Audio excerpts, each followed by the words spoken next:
hace el puente como siempre, como se hace muchos años, hace 26 años mataron a Costecchi y Santillana en este puente, por eso estamos acá, porque es simbólico también estar en este puente y vamos a manifestarnos, que es lo que corresponde. Me preocupa la situación actual que tiene el sindicalismo en nuestro país, la inactividad por sumisión o por omisión, para salir a defender esas conquistas de 100 años. Todo llamó la atención la filtración de fotos casi inmediata a los medios del escritorio donde estaban los rastros de la bomba. Luego se conoció a la tarde incluso el video del momento en que sucede la explosión.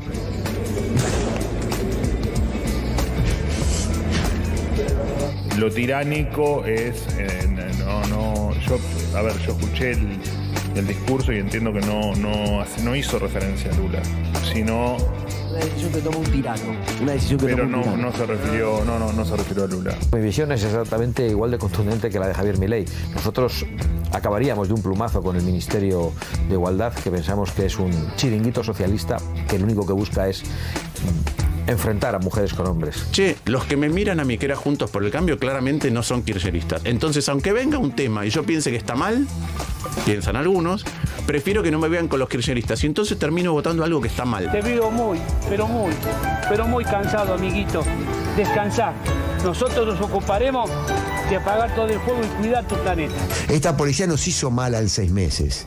Así que es ese palazo a un abuelo o a una abuela, es el palazo que tiene en la mano a Patricia Bullrich, pero también a nuestros gobiernos anteriores que nunca tuvimos cojones o ovarios para reformar esas policías. El diputado pedófilo finalmente expulsado de la legislatura de Misiones. El diputado Germán Quisca finalmente afuera de la legislatura provincial. Un comando unificado de seguridad productiva. Hoy hay en la ley bases un artículo que plantea claramente que si hay un bloqueo es causal de despido. ¿Qué tal? ¿Cómo anda? Muy buenas noches, bienvenidas, bienvenidos a QR. Bueno, arrancamos un viernes muy distinto, ¿no? Quizá porque las voces del día también representan distintos momentos de una agenda semanal que venimos trabajando, probablemente cosas de la semana anterior. Dijimos viernes, bueno, más o menos surfear un poco la cosa y Cristina Fernández de Kirchner postea un documento para intervenir en la escena del mismo modo o de la misma característica con la que ya lo venía haciendo hace bastante tiempo. Es decir, su manera de intervenir en la discusión pública, incluso durante el propio gobierno de Alberto Fernández y su vicepresidencia. Aportes para un debate argentino, el título es La economía bimonetaria estúpido, con una serie de puntos muy interesantes, más resumido que su intervención anterior, pero básicamente diciendo el gobierno de Milei es liberal, pero interviene muchísimo en precios muy estratégicos de la economía. Hay también una mirada respecto hacia el peronismo, crítica, interesante. Dice cosas importantes. Por ejemplo, dice que el mundo en el que estamos pensando, el mundo salarial, en relación con el trabajo, ya no existe más, que es otro mundo, que hay que pensar otras cosas. Bueno, pero claro, apareció el presidente Javier Milei. Este es el mensaje con el que la expresidenta presenta su trabajo, ¿no? A 9 meses de la llegada de Milei y las fuerzas del cielo, es la economía bimonetaria estúpido, aportes para el debate argentino. Bueno, luego, durante el transcurrir del día, el presidente de la Nación, Javier Milei, intenta llevar, se siente tocado, evidentemente, se siente interpelado por el cuestionamiento que le hace la expresidenta y se siente cuestionado en algo que él maneja mejor que nadie prácticamente en el universo, que es la economía. Ustedes recuerdan, no es una crítica a economistas heterodoxos o heterodoxas, no, es a todos los economistas liberales que están diciendo, che, no la vemos. Francamente, lo que estás proponiendo no parece tener largo tranco. Bueno, entonces recoge el guante y dice, Cristina, yo sé que vos de economía no entendés mucho, demostrado por el hecho de que te rodeaste de analfabetos anuméricos que destruyen el país con su chamanismo económico. Pero si querés aprender un poco, prendé la tele hoy a las 7 de la tarde, que voy a estar dándote una clase particular ad honorem, dice el presidente. Y hasta ahí, a ver, lo que ya conocemos de Cristina en su manera de abordar el debate político y el modo en que Milei interpela a sus seguidores a través de las redes y con este lenguaje. Aquí aparece el primer movimiento extraño, novedoso, que Cristina Fernández de Kirchner le responde directamente. Milei, hablar de economía diciendo cualquier cosa en los sets de televisión o escribir plagiando libros es una cosa. Gobernar la Argentina es otra muy distinta. Y de esto, por cómo están viviendo los argentinos, se ve a la legua que vos no tenés ni idea. Cuando quieras, porque tiempo tenés y lo dedicás a boludear en las redes. Atención, el lenguaje es importante. Te espero en el Patria y te explico un poquito. Saludos cordiales a vos y a todas las fuerzas del cielo. Dios mío, acá hay quien leyó en algún momento una invitación ya muy arraigada en la cultura popular de la Argentina, Habana y Segurola. Pero fíjense el texto de Cristina Fernández, es decir, hay una intervención no académica, una intervención de difusión amable para ser leída, pero acá toma la decisión de ir al lenguaje, de ir al territorio de Javier Milei, incluso con un lenguaje que efectivamente parece ser casi de esquina en la discusión. Bueno, el presidente Javier Milei continúa el tema y le contesta: Cristina, no te pongas así de nerviosa, no te gustará mi clase. Te gustará mi clase. A su vez deberías revisar los temas de propiedad intelectual y de paso nos mostrás tu título de abogada. Respecto a gobernar, si el modelo es el tuyo, paso. Yo vine a rescatar al país, no a hundirlo, chiao. Se mete con algo más personal, pero la verdad es que tampoco es tan personal, salvo en la confrontación directa de planteos. Aparece un argumento respecto a las acusaciones de plagio sobre el presidente en sus últimos libros y le tira por la cabeza a la expresidenta, bueno, y a ver si mostrás tu título de abogada. Apareció en las redes sociales el certificado del título de abogada de la expresidenta que había publicado el portal Infobae hace un tiempo atrás, también el diario La Nación. Lo menciono como para entender que transcurrió por mares que no le son necesariamente propicios al kirchnerismo. Bueno, después de este mensaje de Milei, vuelve a escribir Cristina en X. Ay, presidente, ve que tengo razón. No hace más que seguir confirmando lo dicho. Se la pasa boludeando en las redes. Largue Twitter y póngase a gestionar el Estado, que los argentinos la están pasando muy, pero muy mal. Y le cierra con un Adorni, ¿no? Fin. Le tira un Adorni en redes sociales. Bueno, ¿qué es lo que está pasando acá? Una hipótesis no más. Ya vamos con todo el equipo de QR, pero además está Hugo Aime y Beto Quevedo. Los invitamos para tratar de analizar si acá hay algo más de lo que estamos viendo. Alguien podría decir, bueno, agarremos pochoclo porque esto viene así. Y los distintos segmentos de la sociedad que se reflejan o en Milei o en Cristina estarán al tanto de esta confrontación. Pero alguien podría pensar, acá puede haber algo más. Acá puede haber una decisión de la expresidenta de ir a confrontar un territorio que le es muy propicio a Javier Milei. Tomar una centralidad, porque evidentemente Milei la arrastra al barro de las redes sociales, y Cristina Fernández de Kirchner va en un lenguaje propio de Javier Milei. Ya había hecho la intervención en el modo en que ella lo hace habitualmente. Y aquí hay que leer algo que a Javier Milei le interesa poner a Cristina del otro lado, es muy sabido y es de manual. ¿Por qué? Porque el gran cuco articulador de votos que no son los suyos estrictamente narcolibertarios, sí se reúne alrededor de la figura del mal. ¿Cuál es la figura del mal por estos tiempos? El kirchnerismo. ¿Y cuál es la máxima representación? Cristina Fernández de Kirchner. Entonces, uno podría pensar que en un momento donde hay gente dudando, che, yo tampoco la estoy viendo tanto. Y me parece que la casta era yo. Y el mango no aparece. ¿Y cuánto tiempo más hay que esperar? Viene muy bien reforzar la narrativa de que el mal está del otro lado. ¿Sí? Para Cristina Fernández de Kirchner, aquí hay otra cosa para pensar. Si efectivamente hay, ¿por qué no una campana de largada de otra manera de confrontar contra Milei? ¿Qué es lo que estamos observando en estos tiempos de la política opositora a Javier Milei y estrictamente de los dirigentes vinculados con el gobierno anterior? Que les cuesta interpelar a la sociedad. Que por más que muestran números y números del deterioro de la vida cotidiana de la gente, es como si eso no terminara de prender. ¿Y entonces qué pasa? Bueno, hay algunos que calculan y especulan. Dice, bueno, hasta que la gente no se canse, nosotros no nos arriesgamos mucho. Otros dicen, no, es hora de salir, pero no sabemos muy bien cómo. Y además parece que a Milei no hay bala que le entre. Perdón, no quise utilizar eso. No hay crítica que le entre.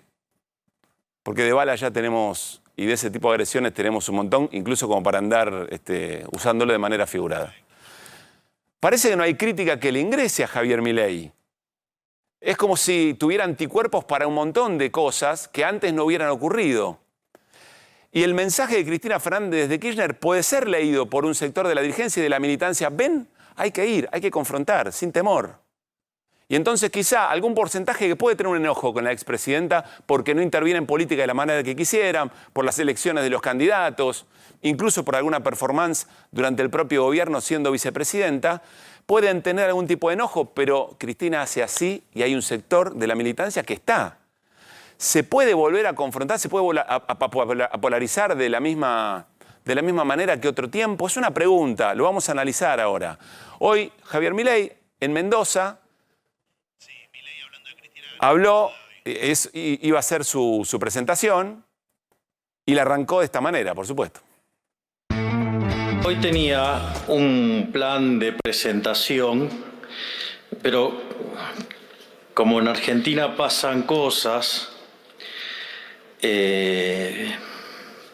tuve que modificar un poco la presentación y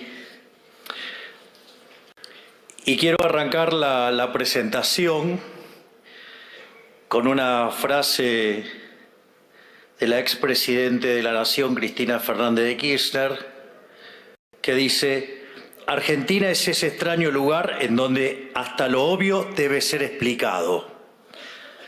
Así es que, dada las aberraciones e inconsistencia que tiene su carta de hoy y todo el daño que le ha causado a la Argentina, bueno, voy a tener que estar explicando cosas obvias. Así es que, para Cris, saludos Cris, esto va para vos.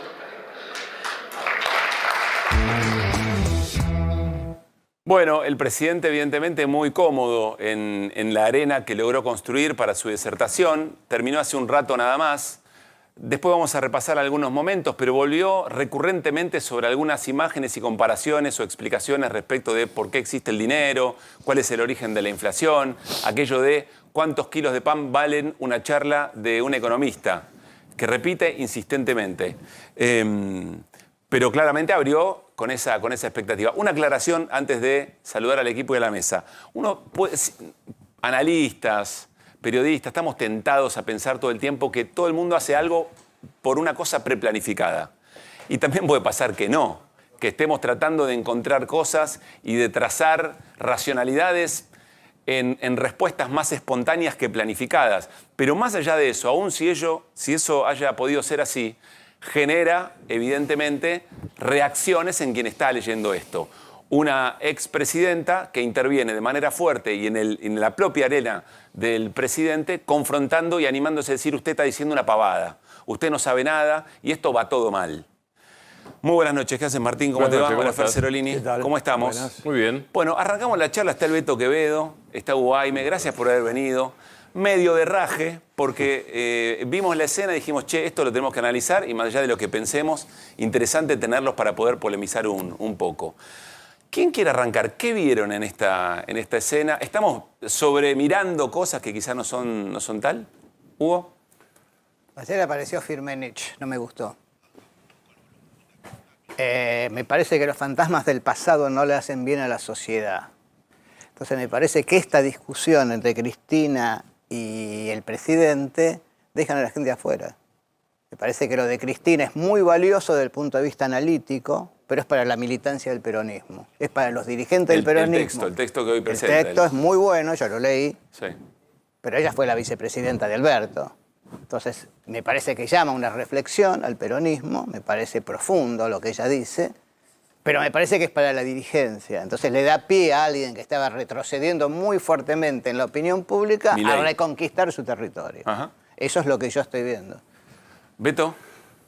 Sí, primero coincido con que el documento es un buen documento, pero yo diría que ocurrieron dos cosas muy distintas hoy. Uno, el debate que Cristina propone, que es un debate conceptual, con algunas ideas muy fuertes, incluso con algún una pequeña dosis de autocrítica sobre lo que fue el gobierno que ella integró, ¿no? Y cuya responsabilidad siempre subrayamos también de esos 4 años. No son solo los 4 años de Alberto. Pero la segunda cosa es que aparece este intercambio en las redes, que es un territorio muy claramente de Javier Milei. Yo creo que ahí aparece el doble juego, que es el 2025, que empieza ya a discutirse, y el cambio de territorio de Cristina. Cristina hace documentos y da clases magistrales hace ya varios años, pero esto que está haciendo ahora me parece que es entrar en el barro, como dijiste vos. Ese barro yo creo que le conviene más a Milei. En la polarización argentina, que fue durante muchos años peronismo-antiperonismo o kirchnerismo-antikirchnerismo, Milei había logrado un cambio que es la libertad versus la casta. Eso lo logró y con eso ganó una elección. Ahora ese cambio, esa polarización había tenido un derrotero distinto. La polarización es Milei anti-Milei, porque él estaba jugando muy solo en la escena política. Sí. Esto de hoy es un triunfo para Milei en el sentido de que él vuelve a colocar donde a él le gusta, que es Milei versus el kirchnerismo. Entonces, en eso me parece que hay un problema para el kirchnerismo. Sí. Me llama la atención yo creo lo contrario completamente, dale, pero... Fer, dale. No, yo creo que como a mí me interesa más la economía que la política, sí. Me parece que se tiene que discutir fuertemente. Que es política también, ¿no? No, por supuesto, pero creo que los resultados de cómo le va a la Argentina tienen mucho más que ver con las movidas económicas que con las decisiones políticas de juega acá, juega allá, se pelea Kicillof con Cristina. Me parece que eso es, la verdad, gastar tiempo, y se gasta mucho tiempo en eso. Y me parece que Cristina hace un tiempo, desde que se empezó ella empezó a estudiar economía, porque el que sabía más de economía era el marido, era Néstor. Néstor, eso que manejaba la economía con el cuadernito, no se le fue ninguna en ese aspecto. Era un tipo muy obsesivo. Más allá de que es abogado igual que ella. Y lo de abogado, perdón, si quieren ver el tema de abogado, a mí me preocupa que vuelva con el tema de abogado. Están empezando a repetir chicanas viejas. ¿Te referís a la lo que duda dijeron al que comienzo? Milei pone sobre el Por título eso, de abogado hay un sitio que es interesante, se llama chequeado.com. Y chequeado.com se refirió a eso, que estudia todas las versiones y dice, no, muchachos, es mentira que no es abogado. Me estabas diciendo que te parecía todo lo contrario. Que me parece todo lo contrario en el sentido. Cuando Cristina tuvo aquella reunión con Melconian, que un día se encontró con Melconian y se pusieron a hablar, yo creo que ella en algún lugar de su corazón o de su mente, creo que tiene algún arrepentimiento de que en la última etapa, cuando le hacen la corrida en el 2010, que le intentan una corrida que ella explica cómo se fueron 8.000 millones de dólares y que ella logró controlar una corrida, habla justamente del tema de lo que podría volver a pasar. Está hablando de economía, no me importa, yo creo que ella pueda ser el referente directo. Pero sí está diciendo, miren que esto puede pasar. Dicen, le están destruyendo el capital a los empresarios, le están aplastando el consumo a la gente, le están destruyendo. Tiene que explicar economía porque lo que hace este muchacho es decir cosas de la economía que son totalmente incomprobables. Pero eso lo viene haciendo en sus documentos. Por eso viene haciendo documentos. Ahora, la novedad acá es que Cristina va a otro terreno. Está bien, a discutir. Si es planificado o es una reacción de hoy. No lo tengo. Trae una instancia, claro. Para mí lo que trae una instancia es, yo creo que puede volver a aparecerse la cuestión. El tema. A ver, déjame terminar de explicar un poco. ¿Te acordás que cuando Cristina hizo un chiste alguna vez, dice, la última vez conmigo, ¿se acuerdan que cuando yo me fui todavía podían comprar $2.500? ¿Te acordás que alguna vez hizo ese chiste, como diciendo, estaban bien los salarios en dólares y podías comprar porque querías viajar y todo? Yo creo que ese es uno de los problemas que tuvo la Argentina. Siguió sustentando que la clase media pudiera comprar $2.500 por mes para irse afuera. Digo, hay un momento en que vos no podés hacer eso. Y hay yo creo que hay una crítica hacia sí misma respecto del mal manejo. ¿Cómo se vincula eso con hoy? Con hoy. Y que hoy están pisando el dólar de una manera mucho más brutal. Están Pero quiero entender, vos decís que Cristina está leyendo que hay un deterioro y que puede intervenir de otra manera. Y que esto sí, que no va a poder pagarse la deuda, que esto puede volar por los aires. Yo creo que me parece que hay una cuestión así y que hay que hablar de eso. No se puede, para mí, seguir esta cuestión desde el punto de vista de la política, si él tiene elementos para confrontar, si va a confrontar con esto de que es abogada, que se discutió hace 5 años y se vuelve a discutir, pongan a trabajar a los muchachos esto de... Pero mirá, le dice, escuchame, te voy a dar una clase magistral esta noche, prendé la tele, ¿Y? vas a ver cómo te explico las cosas. ¿La está dando? Sí, terminó hace un rato. A ver, yo voy a esto, Beto y Hugo. Hay un sector del campo nacional y popular, del kirchnerismo, del peronismo más afina a Cristina Fernández de Kirchner, que es como si estuviera deprimido, en medio de una depresión política después de la derrota electoral, la derrota política y cierta derrota cultural. Y aparece Cristina Fernández de Kirchner un viernes, después de haber presentado un texto como el que venía presentando, y redobla la apuesta, y se pone más beligerante y le dice cosas a Milei que por ahí otras personas le dicen y no tiene ningún efecto. Vos no sabés nada, estás haciendo un desastre, dejá de hacer cosas en las redes sociales todo el tiempo. Esto puede ser una señal para otro sector de la política, che, es el momento de ir a confrontar aún más y dejar de especular. Pregunta, Hugo. Bueno, por eso yo te digo que yo esto lo veo como muy útil en la interna del peronismo. Ahora, los que están deprimidos, acá hay un problema. La que está deprimida es la sociedad argentina. Y los dirigentes no tienen ningún derecho a estar deprimidos y están deprimidos porque no saben para dónde salir. Eso es la realidad en la que te estás moviendo. Es probable que Cristina diga, bueno, zamarreo y entonces logro que los políticos se muevan. Si está pensando eso, puede ser. Es que con él lo que estamos diciendo, lo que estamos diciendo con él, que si yo miro la dinámica de la opinión pública, miro lo que piensa la gente, miro por qué ganó Milei, veo las críticas que el propio electorado le han hecho al peronismo, entonces yo digo, si tu enemigo se está equivocando, ¿para qué intervenís? Está bien, pero no está constantemente de parte inclusive de los analistas y de los que llevan adelante las encuestas diciendo, che, la oposición no sienta bandera, no explica nada, lo que habría que hacer, lo que no habría que hacer. Entonces, sí, está bien. No habla Massa, no habla Cristina, no habla nadie. Cuando habla está mal y cuando no habla también está mal. Está siempre mal. Lo que me gustaría entender es, ¿útil para quién en la interna del peronismo?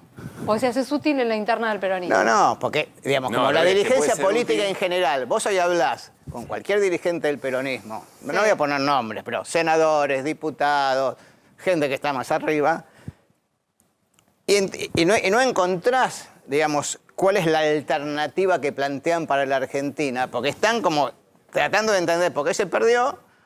Entonces, Cristina hace un buen resumen de, che, se perdió, por lo que decías vos, porque nos equivocamos en la salud, en la educación, en el concepto del trabajo, todo esto. Entonces, desde ese punto de vista, para la militancia, sea kirchnerista, sea no kirchnerista, es un material de discusión. Lo que yo digo que eso puesto en la dinámica de la opinión pública, en realidad, no sé cuánto ayuda a eso. Eso es lo que estoy diciendo. Ahora, ella en general tiene este papel ordenador en el peronismo. Si no, ¿quién lo tiene? Pero nadie, porque hoy no lo tiene. Yo creo que hoy nadie. No hay nadie, no lo tiene nadie. ¿El papel de ella no es un papel ordenador? No. Lo pregunto. No, yo lo que creo... ¿Cuál es el lugar? ¿Cuál es el lugar que le dan? En mi opinión hoy no es, no es porque ya no lo fue durante el gobierno. Ese es el punto. Hablaba Beto de las responsabilidades. Más allá de la responsabilidad, lo que claramente no tuvo, más allá de las responsabilidades de gobierno, lo que no, Alfonsín diría, no pudo, no quiso, no supo, es ordenar desde el punto de vista del liderazgo al peronismo durante el gobierno y al propio gobierno siendo líder. Eso es un elemento que todavía está en juego. Si esto es la reconstrucción a partir de eso, puede ser, yo el futuro no lo sé. Pero no está poniendo en evidencia un poco, con todo lo que dice. Hace 3 meses sacó una cuestión que dijo, viene el tema central de la economía del próximo mes, que es las tarifas. Y es lo que pasó, está toda la gente llorando por la tarifa. Entonces lo va diciendo. Que no lo digan los gobernadores que firman con Milei y todos se oculten, me parece que los ponen en evidencia. ¿Qué más puedo hacer? Lo que digo, Fer, al mismo tiempo el documento es interesantísimo y no es nítido por otra parte. ¿Qué es lo nítido? Lo nítido es lo que voy a decir, es gracioso porque hoy me lo preguntaron a quién le dice estúpido, evidentemente me lo preguntó alguien que tiene muy pocos años, porque es la economía estúpido. Pero es una gran pregunta. Claro, pero es la economía, claro que sí, totalmente. Es la economía estúpido es lo que un asesor de Bill Clinton en 1991 le puso en el despacho en la campaña. Clinton fue presidente desde el 92. Le puso en el despacho, en el 93, perdón, 92 y 93 es. Le puso en el despacho para decir, no te olvides, como si fueran Hugo o el Beto, no te olvides de esto. Es decir, boludo, va por acá. Clinton, hoy le pone no te corras. la economía bimonetaria. Bimonetaria, porque es ella la ya usó economía, la frase esa. El centro es la economía La bimonetaria. frase es lo que dice Fernando. Che, es la economía, dejemos de... Es la economía y es la economía bimonetaria. Viene insistiendo hace un tiempo. Claro. Esa parte no es nítida. Ahora, en la guerra o en el barro, yo creo que hay dos barros. Coincido con ellos en un sentido y con Irene en lo que plantea. Digo, meterse en el barro de la política directamente, más allá de las consecuencias, veremos. Creo que, yo qué sé, no sé si será perjudicial o no y para quién, que es un análisis largo. Pero es meterse en el barro claramente. Meterse en el barro del peronismo, en el tema del liderazgo, que es lo que vos estabas planteando o analizando, Irina. Y después hay una palabra que aparece dos veces, yo me fijo mucho en las palabras, y ahí yo no creo que sean casualidades. Hay una palabrita que aparece una vez en cada tuit. Y yo diría, apuesto a que eso va a tratar de imponer lo que es estás boludeando. Dirigido al presidente. Perdón, eso igual, ya no es. Eso ya no es boludeando, está pensado. Está pensado para que sea parte de la discusión de la calle. Sí, para que machaque, ¿ves? Perdón, porque le estás boludeando. Es algo que ella ha logrado con otras palabras. Exactamente. ¿Hay alguno, digamos, no está por primera vez alguien que no sea Lula, que salió Lula enojado y algún otro presidente? ¿Hay alguien más que le haya respondido los tweets a Milei? Todos se asustan y se callan. Beto, los tweets se lo responde Kicillof con el peso. Que Milei entra en la discusión. ¿Qué dice sobre esto? Es muy difícil hoy marcar dónde está la oposición y hay en mucha gente de la militancia y de la no militancia el señalamiento de esa ausencia. Por ejemplo, ¿dónde está Massa en todos estos meses que fue el votado con 12 millones de votos? ¿No? El candidato. Sí. ¿Dónde está? Bueno. Hay muchas formas de la oposición. Yo creo que lo que está pasando en la calle, por ejemplo, depende mucho más de las medidas que está tomando Milei en relación al daño que le produce, por ejemplo, a la educación pública, a los jubilados, etcétera. Yo creo que eso es un tema que puede crecer y que no sabemos el destino. El miércoles que viene va a haber otra marcha importante. Pasa en la calle con ausencia de lo que es la dirigencia política clásica, que puede acompañar o no, pero pasa por abajo eso.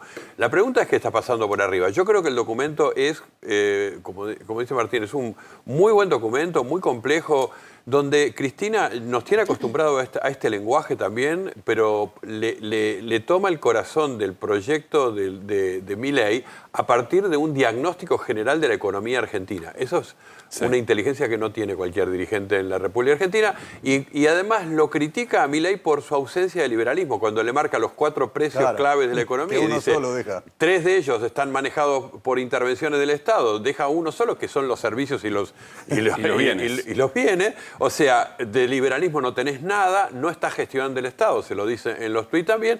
Bueno, sale a un debate en esos dos territorios. El territorio de la discusión conceptual, para mí, estoy de acuerdo con Hugo, es para pocos, es para dirigencia, lo leemos nosotros. Sí, por ejemplo, habría que discutir el déficit, está planteado el déficit fiscal casi como una, no sé si como una convicción o como una concesión, pero para mí es un punto discutible. Y el otro que sea tan importante el tema del déficit fiscal. El déficit fiscal, eso es una novedad, por lo menos, ¿no? Es una novedad indiscutible. Y la otra es el mundo del trabajo, que también lo analiza. No mucha gente analiza hoy cómo es el mundo del trabajo. Hay una ilusión Cambió de que... todo, dice, ¿no? Es decir, bueno, un proyecto opositor tiene que ser industrialista porque Milei no lo es, etcétera, y crear puestos de trabajo legítimos. Cristina le está discutiendo que el capitalismo actual no funciona así, ¿no? Y fuera de la Argentina tampoco funciona así. Entonces me parece que esa complejidad está en el documento y lo otro es la política más del barro, de la sencillez del tuit. Ahora, perdón, me parece que cuando, o sea, que una vez que esto traspasa el documento y que empieza la pelotera con Milei, que eso es lo que, también eso es lo que sí queda para, digamos, para la mayor parte de la población, y que tiene algo efectivo el discurso de ella, que es lo que decía Martín, o sea, que instala un par de conceptos, ¿no? Más allá de la complejidad del documento, que comparto, sí, es un documento complejo, pero es la única que puede tener esa disputa pública hoy con Milei, me parece. Sí. Y me gusta la palabra, porque dejate de boludear y gestioná, es lo que le está diciendo, vivís en las redes. Sos un vago, claro. Sos un vago, pero claro. no te haces cargo de los problemas de la gente que la está pasando muy, muy mal, le dice, ¿no? Frase de consigna, de remera, diría yo, ¿no? Como muy simple. Eso es un lenguaje político de y hoy. Además, vamos a tomar también que se ha estudiado que algunos votos de Milei pueden haber... Hay algunas personas que votaron a Milei que alguna vez votaron a Cristina. Sí. Sí, claro, bueno. Bueno, entonces, eso pasó alguna vez y hoy falla. Si Milei falla y la gente dice, che, yo voté porque me pareció que esta se agotó y estaba haciendo mal las cosas. A ver qué dice, porque este tampoco me gusta. Quizá la gente se preocupe por mirar un poco, por lo menos el tema económico, lo van a tener que entender, porque si no, el mismo tipo que está jugando, arriesgando su capital, y dice, che, pero el dólar hoy está en 1.250 y yo tengo que poner cada vez más dólar para poder vivir, romper el chanchito, ¿qué va a pasar acá? Digo, bien o mal, ella trata de hacer un esquema y explicarlo. Milei, con esta cuestión de que llegó al gobierno diciendo así temas de la economía que no se entienden mucho, nadie explica el modelo que él dice que se van a triunfar. A ver, me dan un minuto, ahí vuelvo con vos, arranco con vos, Hugo, pero quiero un minuto de un resumen de lo que dijo Javier Milei en esta demostración, en esta presentación que hizo en Mendoza, que arrancó, esto es para vos, Cris. Entre otras cosas dijo esto. Porque puede ser que yo quiera comer pan y el panadero de la esquina quiera una charla de economía. Pero el problema es decir, ¿cuánto kilo de pan? Digo, obviamente que las que, digamos, previo a ser presidente, digamos, eran unos cuantos kilos que no podía comérmelos. La casta política nos volvió a estafar, pero nos dijeron que esa vez o esta vez va a ser diferente. Y no fue diferente en nada. También podría ser anarcocapitalista, estar al frente del Estado y ser como el topo de Estado que viene a romperlo. ¿O acaso qué creen que es haber bajado el gasto público 30%?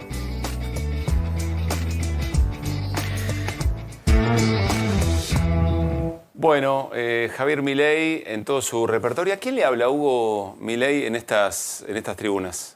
Es complicado, ¿no? Porque en ¿Vos realidad... entendiste lo del pan, Hugo? No, porque lo agarramos, me parece, en el medio de la historia. Básicamente yo lo he escuchado muchas veces, le presto mucha atención al discurso de Milei, y él explica el surgimiento del dinero. Entonces dice, al principio había intercambio, pero ¿cómo hago yo?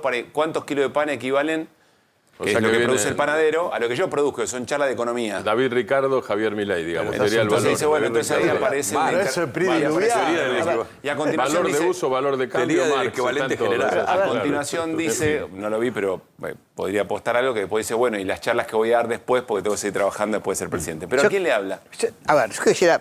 Yo creo que el gobierno está profundamente equivocado en lo que piensa que pasa en la sociedad. El gobierno cree que la sociedad avala sus políticas. Y no, la sociedad votó salir de la angustia y las frustraciones que tuvo durante 8 o 12 años. Eso es Milei, no hay otra cosa. Porque vos cuando preguntás hoy sobre el rol del Estado, en general... persiste la idea que tiene que haber un Estado que intervenga y que tenga que ver con ayuda a la gente, con ayuda a las empresas, no con un Estado ausente. Hay un 30% que siempre hubo en la Argentina, 35% que te va a decir el Estado, digamos, que se dedica a la seguridad nada más. Pero el resto quiere un Estado activo. Ahora, pero quiere un Estado activo y eficiente. Entonces, esa discusión la pone Cristina. Ahora, vos fijate, cuando vos medís hoy, solo el 30% te dice que él sabe gestionar. Solo el 30% y te dice... O sea, son sus votantes de primera vuelta. Claro. Es eso. Porque los otros te dicen, me gustan las ideas, pero el tipo no sabe gobernar. Y así 50 ahí. Y hay un 45 que te dice, no me gusta ninguna idea. Esa, yo digo, es una especie de radiografía de la sociedad. O sea, vos tenés un 50 que te está diciendo, las ideas me gustan, pero como estás gestionando, hermano, no me gusta. Esto hace 2 meses era 38, sabía gestionar, el mes pasado era 34 y ahora me dio 30 en agosto. Mucho, ¿eh? Bueno, la sociedad ya sabe esto. La sociedad ya sabe que este plan económico genera pobreza. Es una discusión que está... Ahora, ¿por qué? Es mismo tipo que te dice todo eso, el 42% te dice tengo expectativa que de acá a un año las cosas mejoren. Porque todavía tiene la esperanza de no tirar su voto y decir, bueno, a ver si salimos, porque si no, ¿dónde voy? Porque como todavía le está echando la culpa al gobierno anterior, ahora vos fíjate, todavía le está echando la culpa al gobierno anterior, pero ya hay algunos que dicen, che, es culpa de los dos. De los dos. Entonces, cuando vos querés que la gente vuelva a vos, porque a ver, lo que hace Cristina en un lenguaje es una discusión económica. Es sobre el rol del Estado, sobre el trabajo, ¿estamos de acuerdo? Sí. ¿De qué industria estamos hablando si cambió todo? Una startup es lo que funciona hoy. Bueno, ahora, esa puesta en política para la gente discute Milei con el pasado, con Cristina, que tuvo que ver con el gobierno de Alberto. Entonces, hay un giro que es necesario, que salga una nueva dirigencia. Yo no digo que Cristina no tiene que estar presente ni ordenar nada, no me meto en eso. Lo que yo digo es cuál es la expectativa de la sociedad. Entonces vos te estás interrumpiendo esa lógica para volver al proceso de polarización. Kirchnerismo, mileísmo. Cuando la sociedad, como decía él, había salido de esta situación, o estaba saliendo. Eso es como yo veo. Por eso digo, ojo, el gobierno está equivocado en lo que piensa de la sociedad. Si vos te equivocás políticamente, le das la razón al gobierno, en términos de dinámica de opinión pública. ¿Ve lo mismo, Beto? ¿Qué agregarías? Sí, estoy de acuerdo con lo que dice Hugo. Agregaría lo siguiente, que es muy difícil imaginar que esa sociedad que sabe lo que está pasando porque le pasa todos los días, le pasa en el mercado, cuando sube el bondi, cuando paga la luz, el gas, etcétera, esa sociedad, para que dé el otro giro, que no es solamente la crítica al gobierno de Milei, sino la esperanza en otro lado, porque Milei despertó mucha esperanza, y eso lo tenemos que subrayar, para que esté en el otro lado, tiene que haber en la vereda de enfrente algo, alguna oposición, una propuesta, un sueño, tiene que haber. Yo creo que lo que hoy estamos es en ese momento de turbulencia que todavía no hay. Entonces, el desafío político es crear esa oportunidad en la vereda de enfrente. ¿Se hace sobre las agendas que están apareciendo, tema jubilaciones, tema universidades? Y sobre la realidad de la gente, ¿no? Sobre lo que es la caída del consumo, el no subsidio a las tarifas, sobre la caída de la industria, sobre todo lo que le está pasando a la gente. Eso tiene que tener una respuesta y un proyecto de vereda de enfrente. Sin eso es muy difícil. Beto, Hugo, muchas gracias por haber venido. No, gracias a vos. Que esté muy bien. Bueno, me voy a charlar con Fer Cerolini a la pantalla de qué hay detrás de la reunión entre el presidente Javier Milei y Marcos Galperín, el titular de Mercado Libre. Vamos, Fer, porque llamó mucho la atención, ¿no?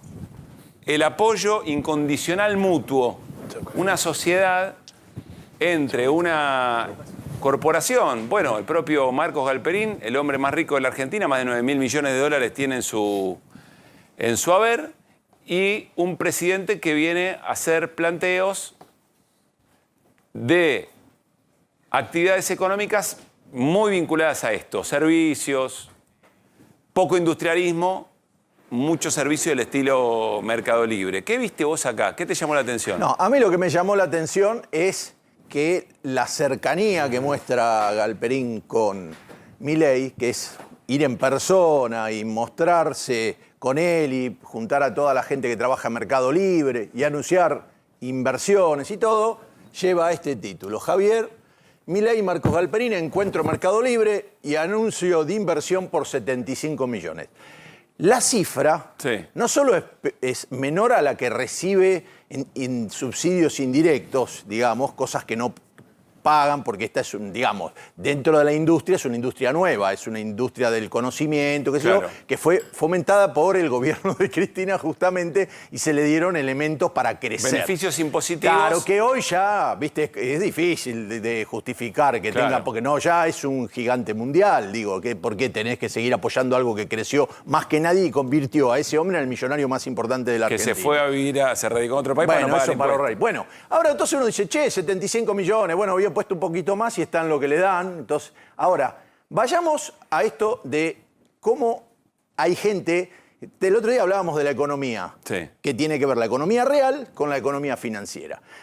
Finalmente, a la larga, los países que crecen, pueden que los bonos le bajen, no le bajen, pero están ahí y tienen un respaldo atrás. Mirá lo que pasaba hace un par de meses en México con Galperín y Mercado Libre. El México de Morena, el México de El México Manuel López estaba, Obrador. en ese momento estaba Manuel López Obrador. no estaba todavía la presidenta actual. ¿Pasamos? A ver, vamos a la imagen. Mercado Libre invertirá 2.450 millones de dólares en México durante 2024. Es un poquito más que es lo un que poquito se jugó más. en Argentina. El gigante latinoamericano, bueno, Galperín no fue. Mandó al titular del área, que se reunió con uno ahí, no estuvieron ninguno de los dos presidentes, digamos. Perdóname, Fer, es el mismo tipo de... Porque dice, hay logística, pero no tengo el detalle de México. Sí. ¿Es algo parecido? Claro, acá hace es lo un mismo. centro logístico. Lo que va a hacer crecer y lo que tiene la principal inversión, pero no es a qué lo va a destinar. Sí. Entonces uno dice, che, está bien, en persona fue con Milei, pero la plata la puso en el otro lado, que además generalmente están todos viendo, Milei lo ve un rojo comunista, toda la historieta.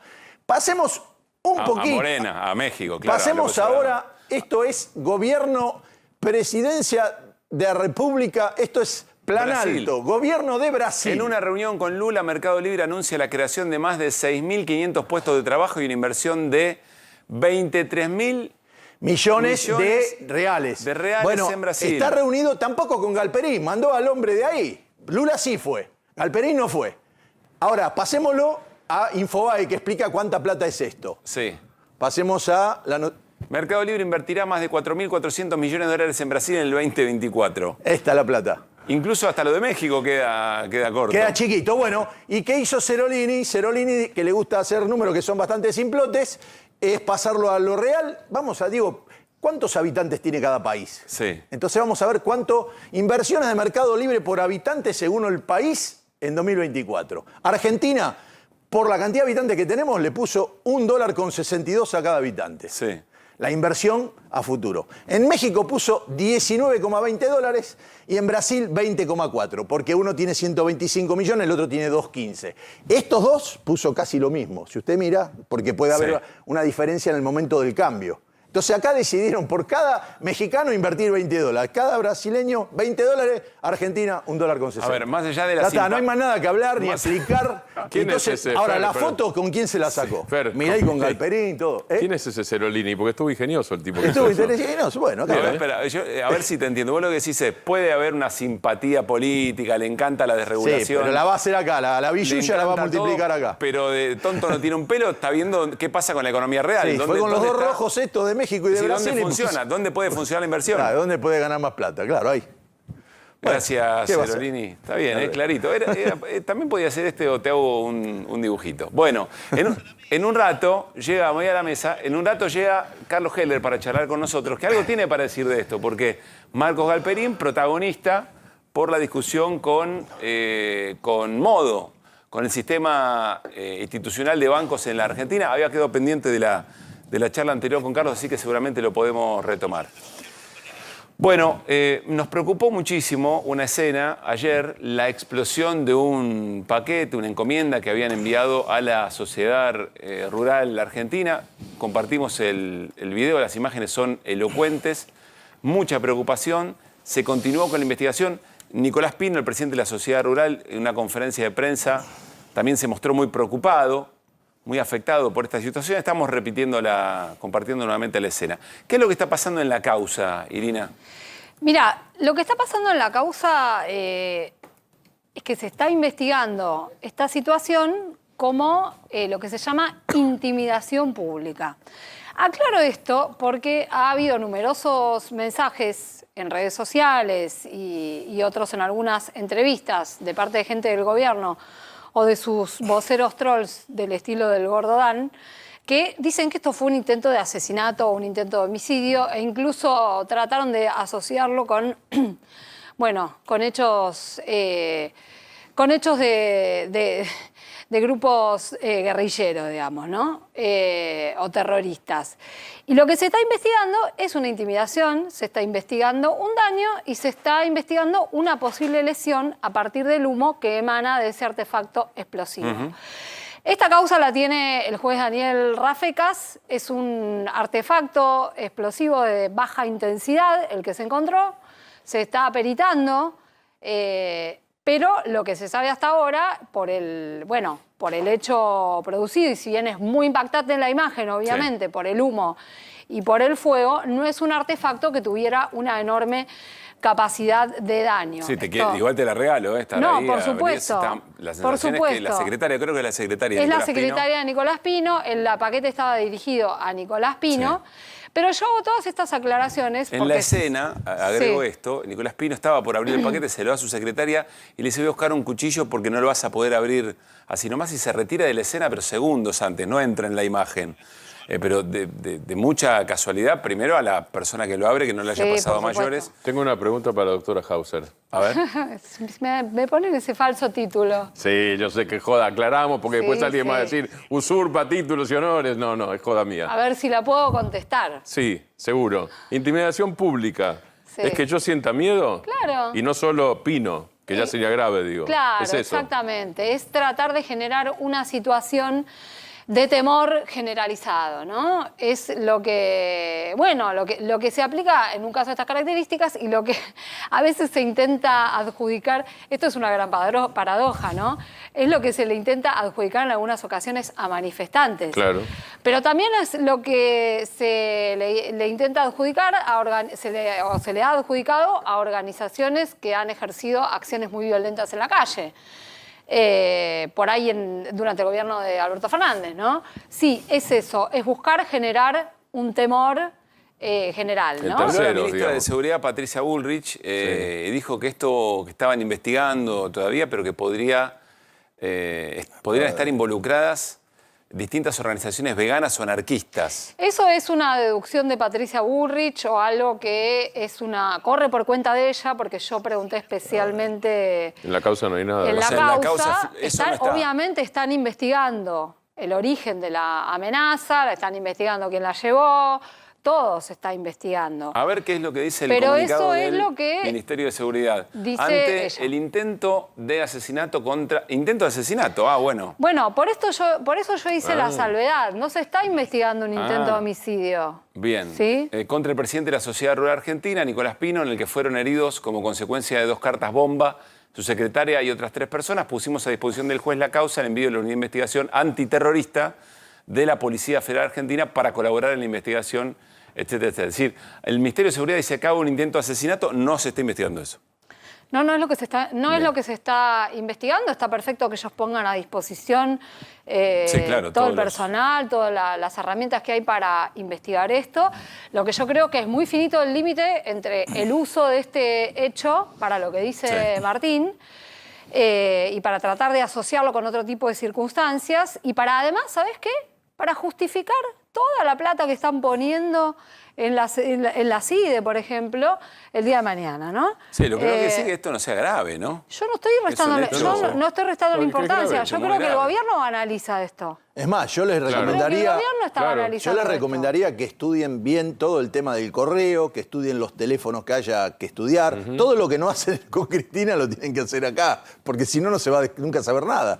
¿Se entiende, no? Está bien. Sí, está bien. Que haya compromiso en la investigación. Sí, por supuesto, está bien lo que dice Fer. Yo lo que veo es que es al revés, que quien está analizando la situación es el gobierno con la posición que adopta. Además, el comunicado de la sociedad rural.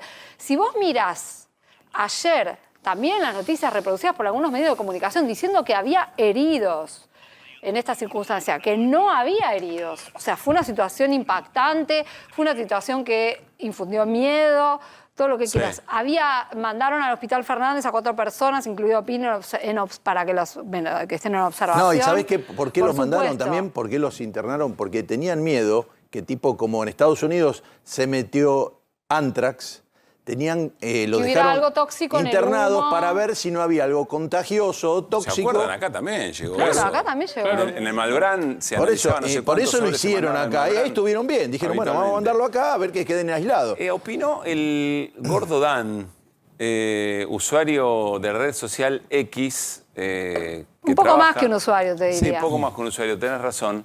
Ganador del Martín Fierro por su actividad digital. Su performance digital, que la verdad que aclaremos, el Gordo Dan, que es una persona que trabaja para el gobierno de Javier Milei y bajo también instrucciones de Santiago Caputo,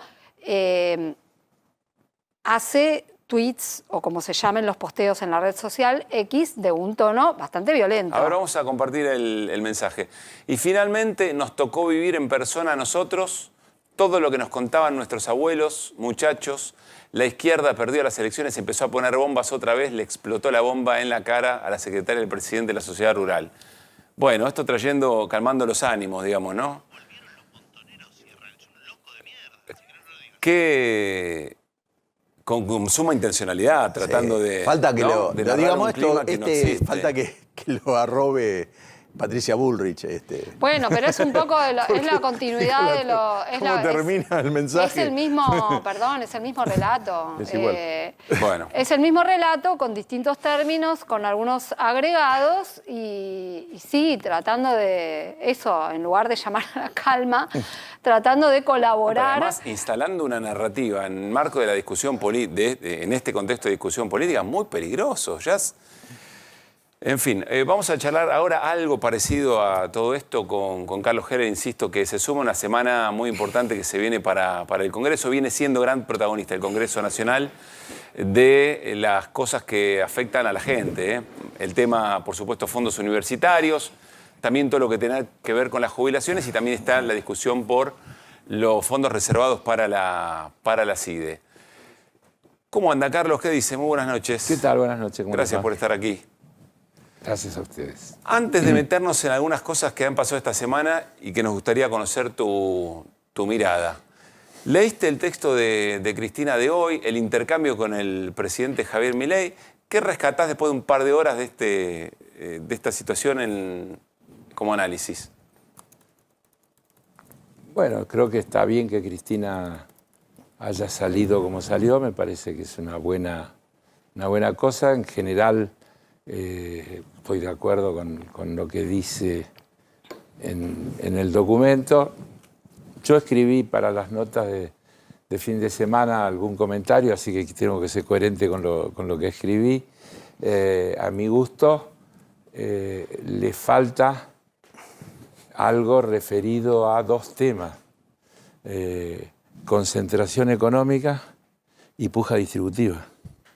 Es decir, los problemas de la Argentina no se pueden, a mi juicio, reducir a la cuestión del bimonetarismo. No es solo el tema del dólar. No es solo. Es decir, eso no quiere decir que el tema del dólar no existe y que no es un tema importante. Pero en un planteo de fondo, no incluir la puja distributiva o la concentración o la acumulación. Ustedes estaban hablando recién de Galperín. Sí. Salió ayer o anteayer una nota que Galperín pasó a estar, creo que en el puesto 257 en la lista de Forbes. En la mundial. De la mundial. Subió no sé qué cantidad de puestos. Es un buen ranking mundial, ¿no? Sí. Y subió... No, por lo menos nosotros no figuramos.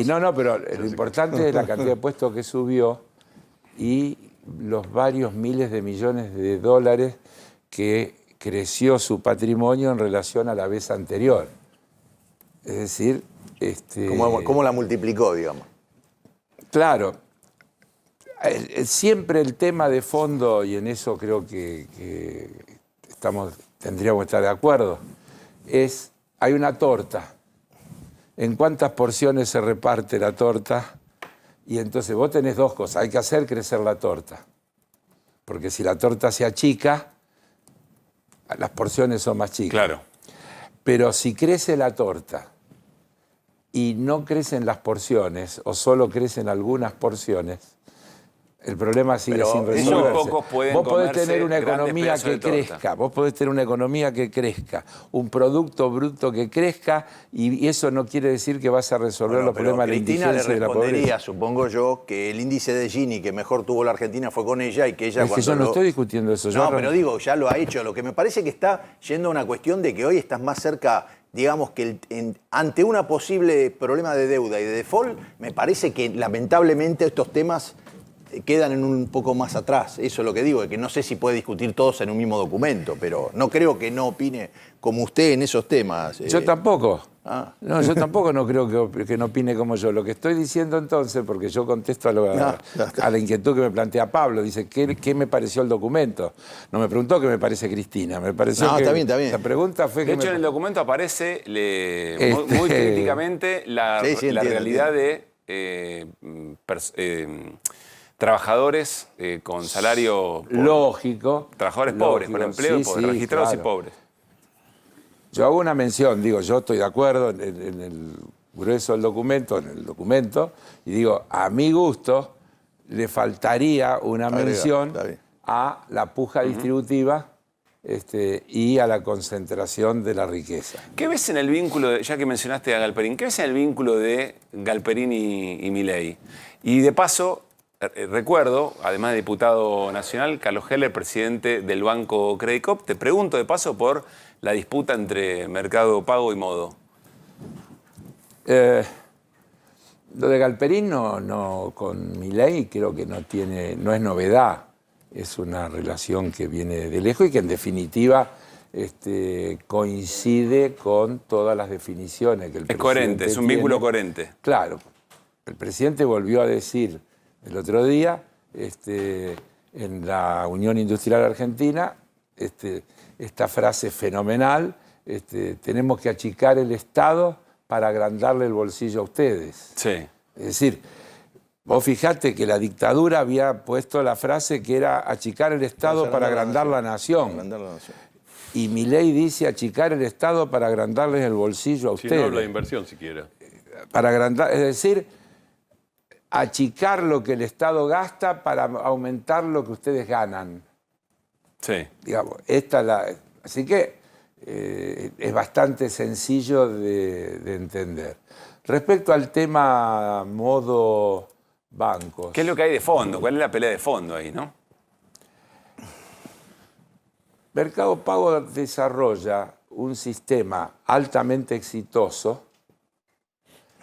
sobre la base de una competencia que no es competencia porque se hace en condiciones desiguales. Por ejemplo, vos tenés a la asociación bancaria reclamando que los trabajadores de Mercado Pago sean tratados como bancarios, porque hacen trabajo de bancario. Que tenga la paritaria bancaria. Claro, y tienen la de empleado de comercio, si ganan menos. Ganan menos. Por ejemplo. Entonces, Mercado Pago no tiene que cumplir con una cantidad de cosas que los bancos tienen que cumplir de encajes, medidas de seguridad, etcétera, etcétera. Le pregunto, sumado a esto, porque la publicidad que hacen en la radio constantemente dice que los fondos no están garantizados. Claro. ¿Y qué es eso?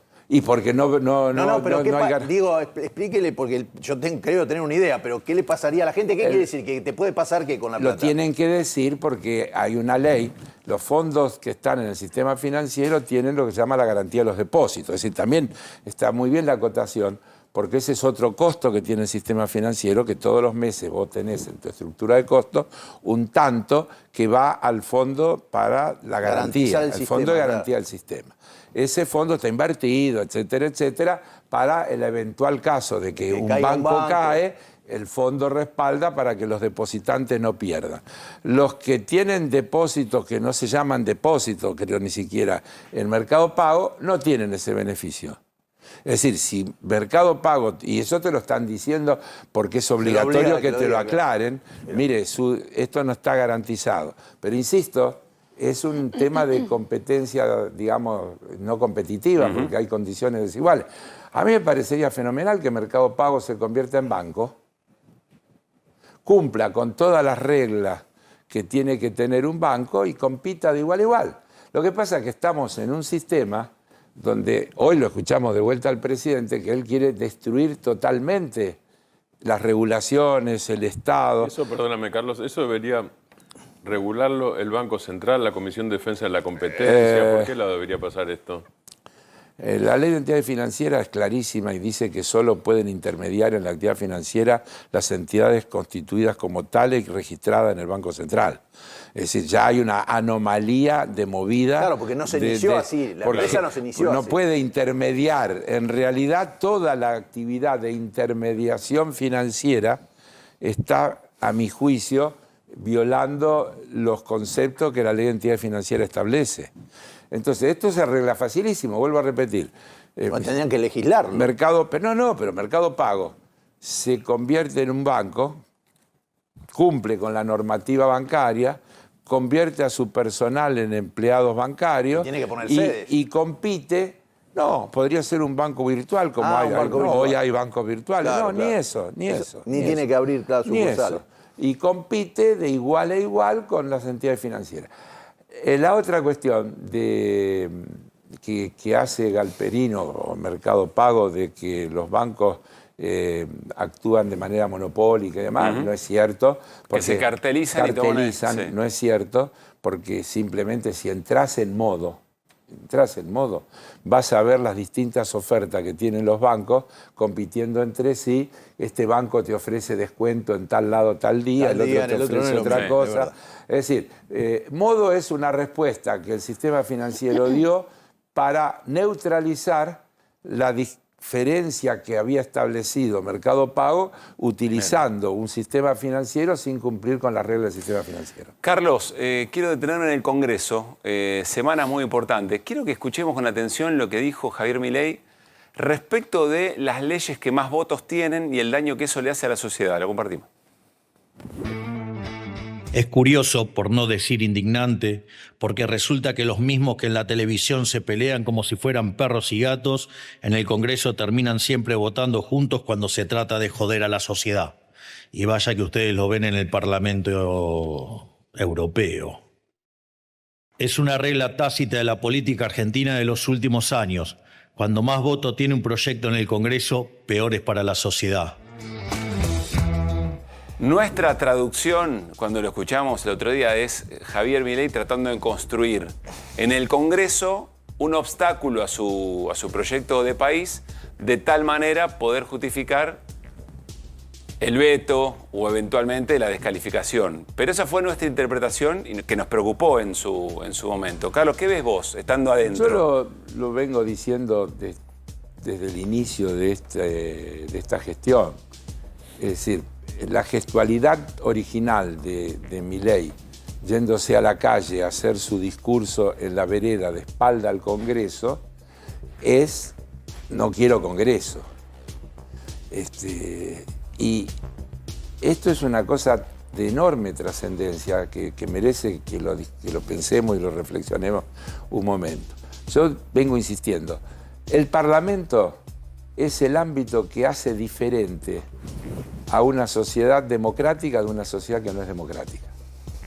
En el Parlamento es el lugar donde se expresan las diversidades territoriales, sectoriales, etc. Por eso, sabiamente, la Constitución establece que el Parlamento no se renueva simultáneamente con el Poder Ejecutivo, porque si no, si lo que se quisiera es unificar una mayoría, si esa fuera la idea del constituyente, habría una elección simultánea donde elegí al presidente, los diputados y los senadores. Y no, hay medio término. O eventualmente al que gana la elección le das la mayoría. La mayoría. En el Congreso. Vos fijate que el Senado se renueva por tercios y la Cámara de Diputados por mitades, porque justamente, sabiamente, la Constitución intenta equilibrar el poder del Poder Ejecutivo con la representación del territorio, con la representación de los sectores.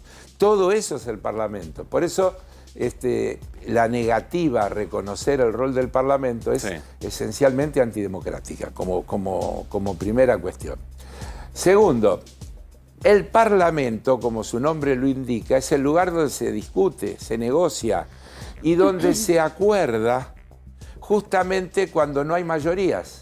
Porque cuando hay mayorías... Pero Milei dice, los acuerdos en realidad son defensa de conchavos, están situaciones de privilegio. ¿Vos decís como la del vicepresidente? No. ¿De Bartolomé Abdala, decís vos? Abdala no creo que sea eso. No sé si se refiere a fuerte, ¿no? ¿Te sorprendió? ¿Con los 20 asesores o bajó ya? No creo que sea eso. ¿Te sorprendió el caso?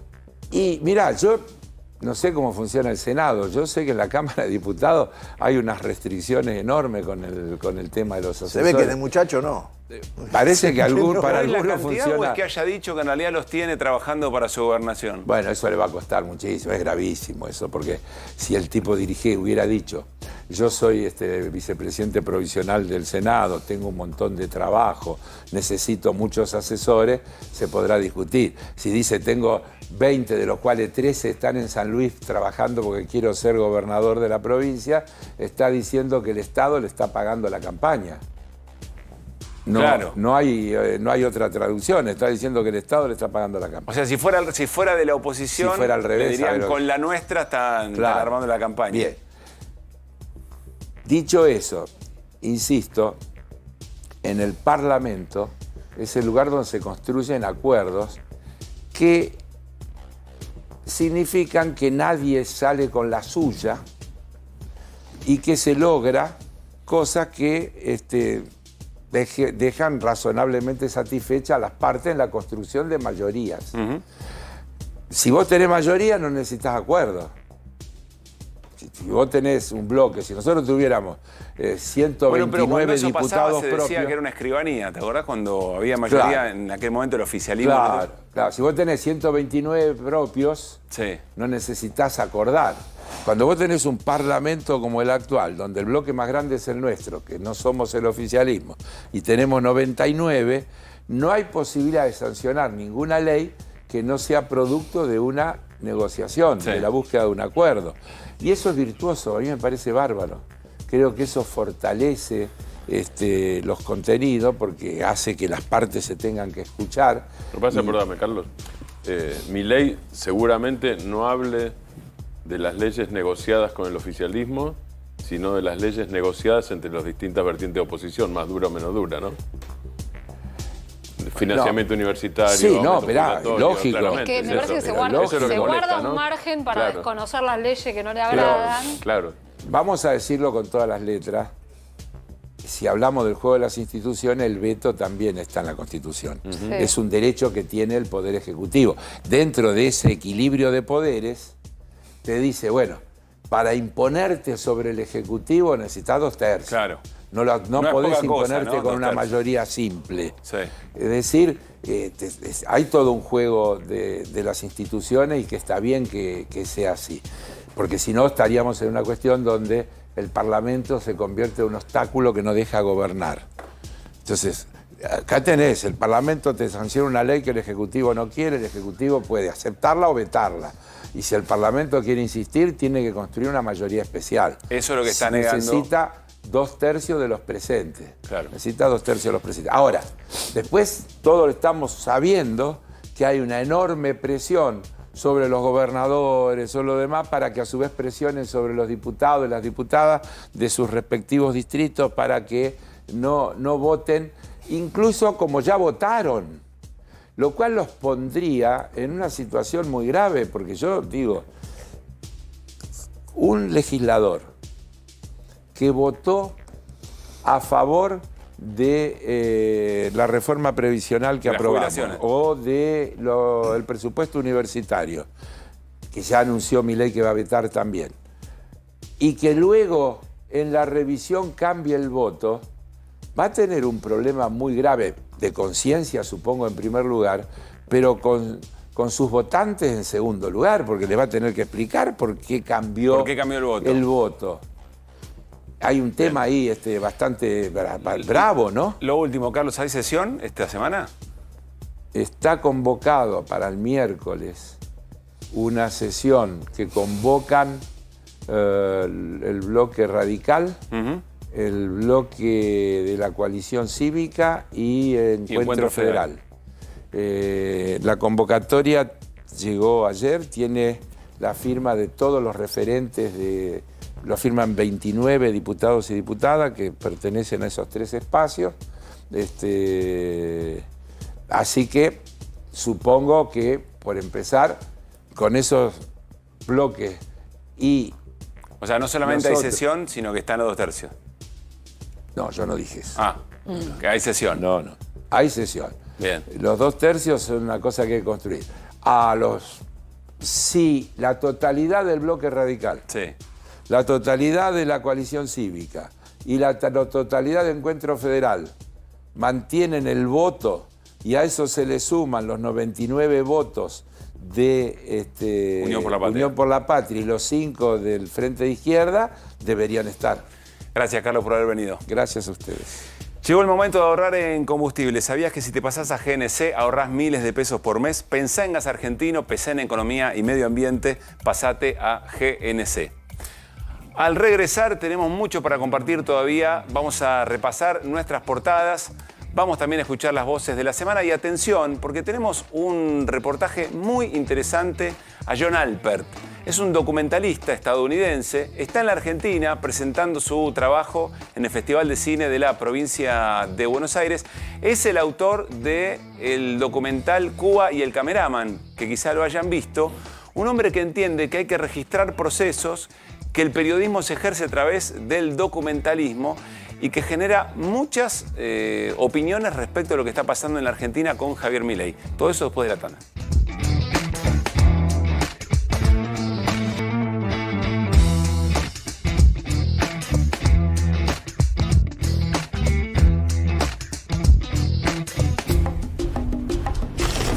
You know, when I first came to Cuba, cell phones weren't invented. And I was in my early 20s. And I've been coming back for 5 decades. Making friends with everybody. Trying to tell the story of Cuba. Oh, it's a home run for Fidel! Fidel was 53 when we flew to New York together, and he always remembered me, and he was always excited to see me. Ah, viniste, ¿no? When I filmed here in 1975, all these shelves were full. What's happening to Cuba? Uh-oh. Is everything okay? We've got interfered here. I'm back to see my friends one more time. Will there? John. I'm John. This is to our happy reunion after 16 years. Hey! Nice to see you, Fidel. You look great.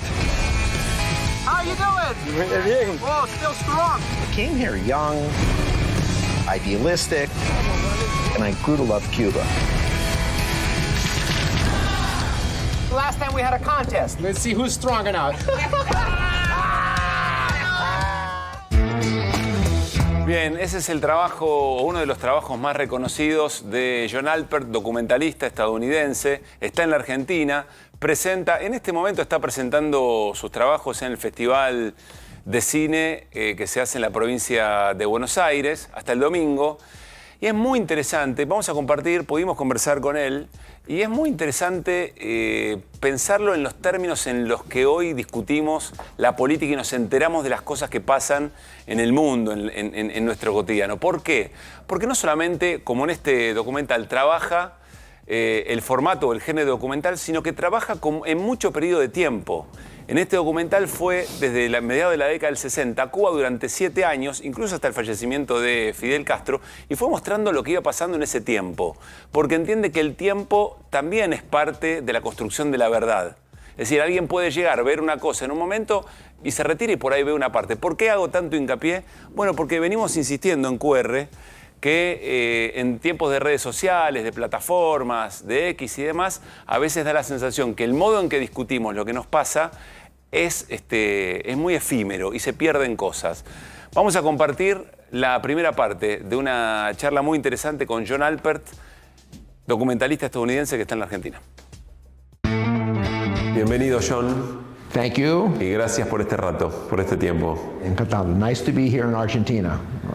I like Argentina. ¿Cuál es la importancia del trabajo documental en estos tiempos de tan poca atención, de tiempos tan efímeros para los medios? The people need information.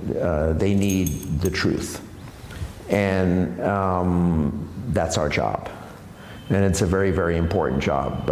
In these days, there's a lot of disinformation, and there are a lot of people that want to basically cover your eyes, cover your ears, and seal your mouth.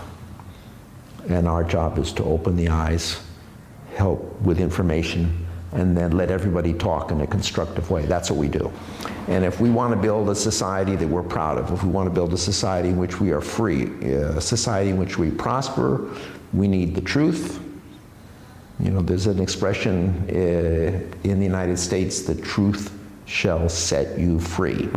It gives us the freedom to make a good life for ourselves. John, vos trabajás procesos. Vos no entrás en una escena, en un país, en una problemática, entrás y salís inmediatamente. Vos te tomás años documentando eso, es decir, evidentemente te importa el proceso. Explícanos por qué. Okay, I'm going to ask my friend's help over there. See, he's addicted to his social media, okay? Take a picture of this, please. I need you, toma una foto de este. I'm going to talk about this, okay? So this is a tripod. It has 3 legs, okay? And there's sort of 3 legs to making a good documentary. One is time. In order to really observe something, to try to understand what the truth is, you can't just come in to Buenos Aires in 5 minutes and understand what's going on. You stay here for a long time, and the longer you observe it, the closer you can approach the truth, okay? The second part of the tripod is access, okay? You need to be able to get into places that other people can't see, that the audience, you have to take them places that are special. So I've had access to Fidel Castro, I've had access to Saddam Hussein, I've had access to all the drug addicts in New York City, I've had access to very unusual places.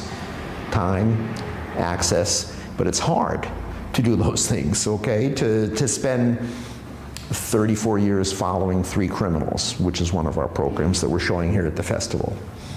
So in order to be able to do this, you need time, you need access, but you need passion, because you have to believe that it's really important to make this film and for people to be able to see it. So if you have time, you have access, and you have passion, you can make a good documentary. But you need those 3. You can't separate them. John, tenemos un presidente que recorta todos los fondos de la cultura, del cine específicamente, al grito de basta de batalla cultural. La batalla cultural nos trae progresismo, nos trae a la izquierda, nos trae el surdaje, así se le suele decir. ¿Qué opinás de los países que no fomentan su cultura y su trabajo audiovisual? ¿Cuál es el riesgo? In the United States, we don't know too much about your new president, except that he has his chainsaw. Yeah. Okay. I have a chainsaw. I bet he doesn't know how to use the chainsaw to cut down a tree. I can, if you have 2 trees and you put your president at one tree and me at the other tree, I can drop that tree right down within an inch of where I want it to go. All he can do is destroy things, okay? I spent time with the lumberjacks in the United States and trying to understand the forest and how we preserve our forests. It was part of my work as a documentarian. But you talk about the destruction of culture and the destruction of cultural opportunities. I can tell you a story from our history. In 1978, New York City went bankrupt.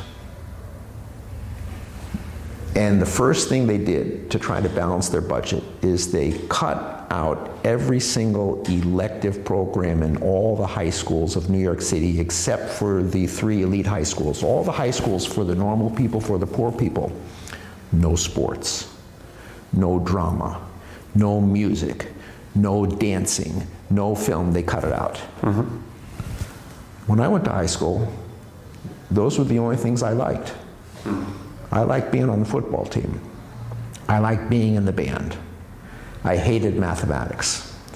And I thought it was unfair and totally destructive of what it means to be an American to take these away from the people who need it most. And if that's what's happening in your country, it's a tragedy.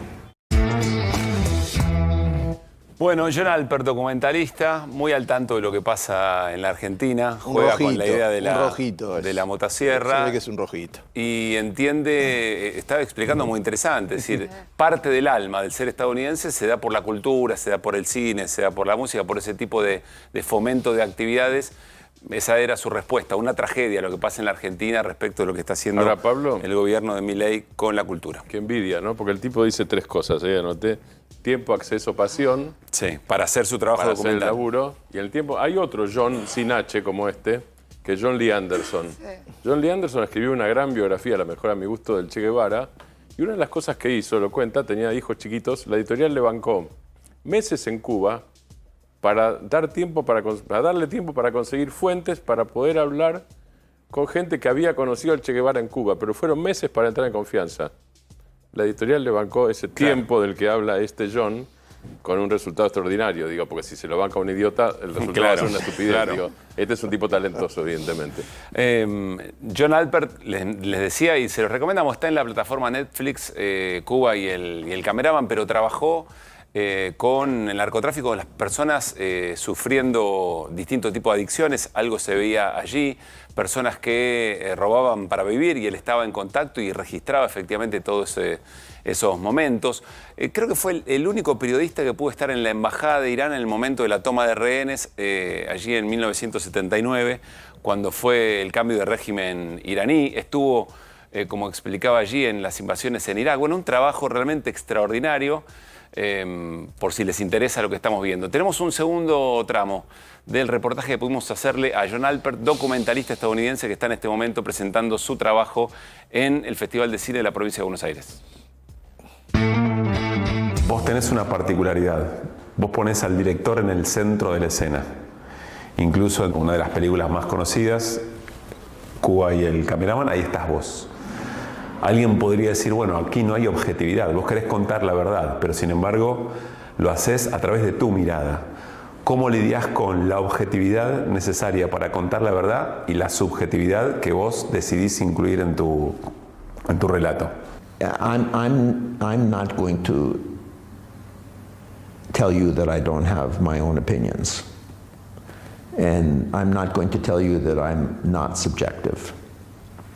But in the case of Cuba and the Cameraman, there is a 45-year period of observation in which basically every major event that happened in Cuba was witnessed, but not witnessed necessarily directly, but witnessed through the eyes of three families and through Fidel. That's how we told the story, and we told it by following their lives over the course of 5 decades. Gregorio, ¿por qué este trabajo? ¿Por qué? Esto se le va haciendo los platanales para que él prospere mejor. What happened to Cristobal? No, ni Goyo, ni yo solita nomás. And Gregorio also died? You're the only one left. Only you. Sola yo. ¿Por qué te gusta Argentina? ¿Qué te gusta de la Argentina? Argentina, in many ways, reminds me of the United States. So they have an interesting mixture of people, but you've also been blessed with the most extraordinary resources. You're so fortunate. There are some countries, let's say take Japan. Japan has nothing. But you have a challenge in that you have everything in your hands, but you have your fingers open half the time, and things are falling through your fingers.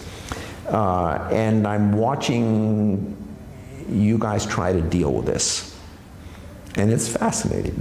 Solemos decir que eso es nuestra bendición, pero también es nuestra condena, porque el mundo también está mirando esos recursos. There's always going to be the struggle between good and evil. And I hope that we're all on the side of good, and the work that we do helps make the world a better place. My father always taught me, he says, I don't care what you do in life, but you must leave the world a better place than the way in which you found it. And doing this type of work, we're blessed. I used to be a taxi driver. I don't know how I could drive my taxi cab and ensure that the world's going to be a better place, except not crash the car. I was a terrible driver, so that wasn't the right profession for me. This is the right profession for me. Okay. Asumo que conoces el conflicto entre Elon Musk, ex, y Brasil. ¿Tenés opinión sobre eso? ¿Y qué pensás de las regulaciones de los estados respecto de las redes sociales? You know, I don't believe in censorship, and people have been trying to censor me my whole life. I've been blacklisted twice. I was blacklisted from public television, and I was blacklisted from commercial television. I don't like it. But I also don't like people who promote falsehoods, promote division, promote racism, promote conflict. That type of ugliness is as evil as censorship. And if people not only promote this type of destructive behavior and this type of destructive information, but they also profit from it, and not a little bit of profit, but profit with the most enormous wealth and riches that have ever been assembled in the history of mankind, we need some limits.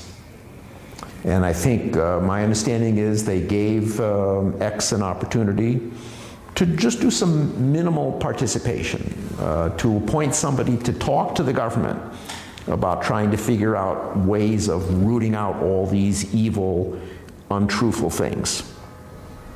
And they wouldn't do it. They believe that they can do whatever they want. They're a bully. Do you like bullies? I don't like bullies. I fight bullies. I will go into the ring against anybody. I don't care how big they are and how strong they are. I will fight them. Do you want to say something else? Yeah. I want everybody who's watching to come to the festival. This is what it's all about. If we make films and nobody sees them, we're useless.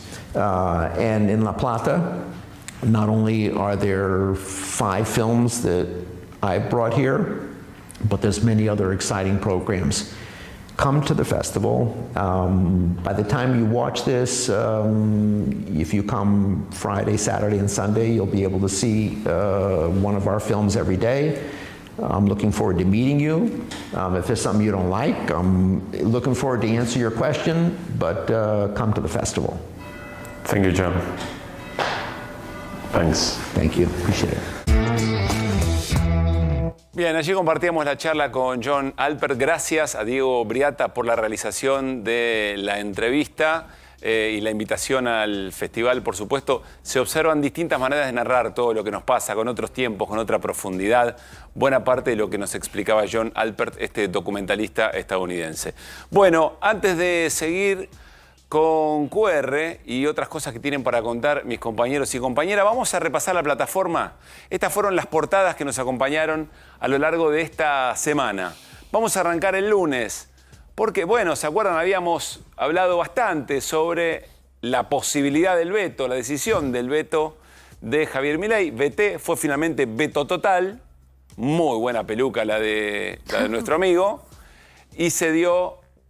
Entonces el correlato, la discusión pasa al Congreso. Estamos hablando de la recomposición de jubilaciones, estamos hablando de la nueva fórmula que el gobierno vetó y que esta semana seguramente habrá un intento de conseguir, de insistir por parte de las distintas oposiciones con ese tema. Nos vamos al martes. Piedra libre.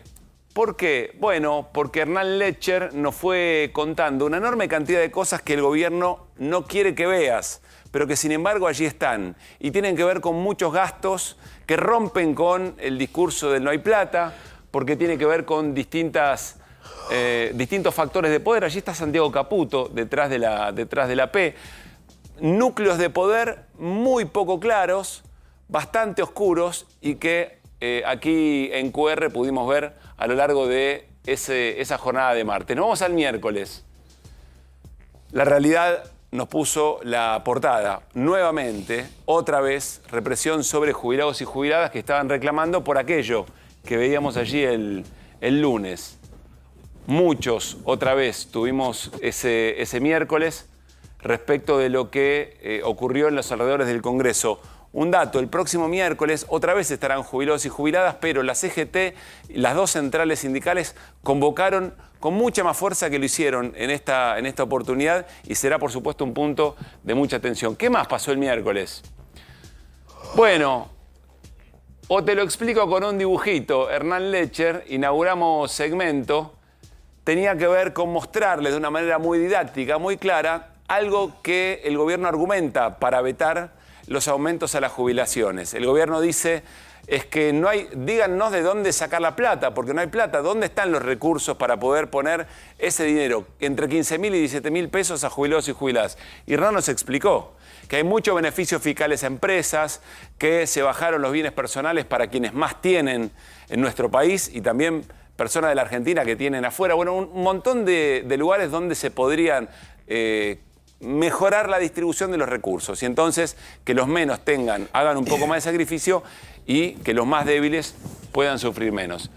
El jueves tuvimos el análisis de un Luis Toto Caputo, medio tecnicolor, ¿no? O flower power, decíamos en ese momento. ¿Se acuerdan esas definiciones, esas manifestaciones de Luis Toto Caputo? Están muy de moda las manifestaciones ahora, que decía los dólares van a sobrar, la economía va a crecer, la actividad económica va a generar mejor recaudación. Bueno, explicamos también, hicimos algún bar sobre las definiciones de Luis Toto Caputo. Y nos vamos finalmente al viernes. No tenemos portada. Bueno, esta fue la semana y por supuesto tiene sus voces, las compartimos aquí.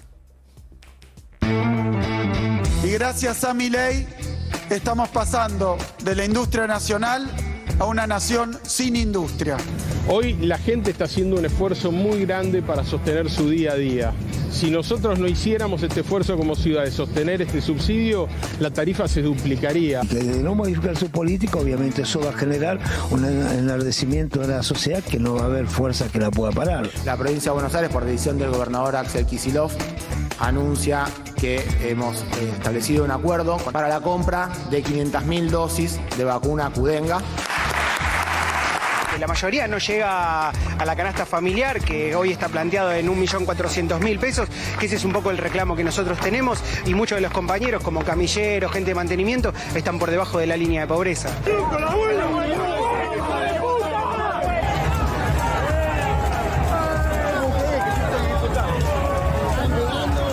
Nos están desindustrializando el país, nos están haciendo perder puestos de trabajo, no nos permiten tener paritaria libre para recuperar el salario, nos golpean a nuestros jubilados. ¿Qué más tiene que soportar esta sociedad para seguir mirando mansamente lo que está sucediendo? Queremos transmitirle nuestro fuerte apoyo a su afán de convertir a Argentina en el país más libre del mundo. Creo que están atravesando una línea muy compleja en la política, que es el cinismo, cuando te atreves a decir cualquier cosa.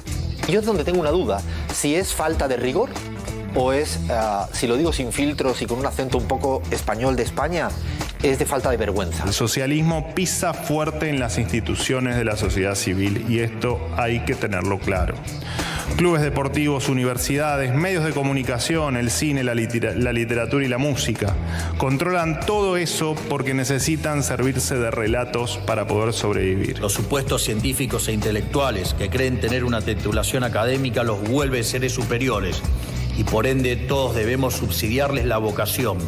Si tan útiles creen que son sus investigaciones, los invito a salir al mercado como cualquier hijo del vecino.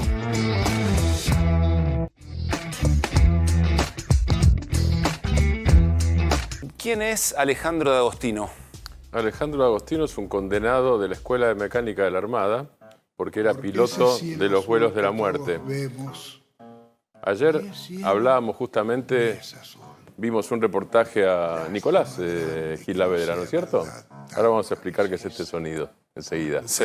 Le hacíamos un reportaje a Nicolás Gislavedra. Es un expósito. Es un expósito. Muy bien, Cerolini. Grande Cerolini. Ahora vamos a ver por qué. Es Vigil. Muy bien, es los dos, pero ahora vamos a ver por qué. Nicolás Gislavedra, el autor de Traslados. El autor de Traslados. Que se estrenó el jueves, ayer. Exacto, que la T era la que usaban los marinos de los grupos de tareas en la ESMA, porque la T era la muerte, era el traslado al vuelo, y el vuelo era seres humanos arrojados vivos al mar, con pez total, pero arrojados vivos al mar, porque la muerte era al estallar contra el agua.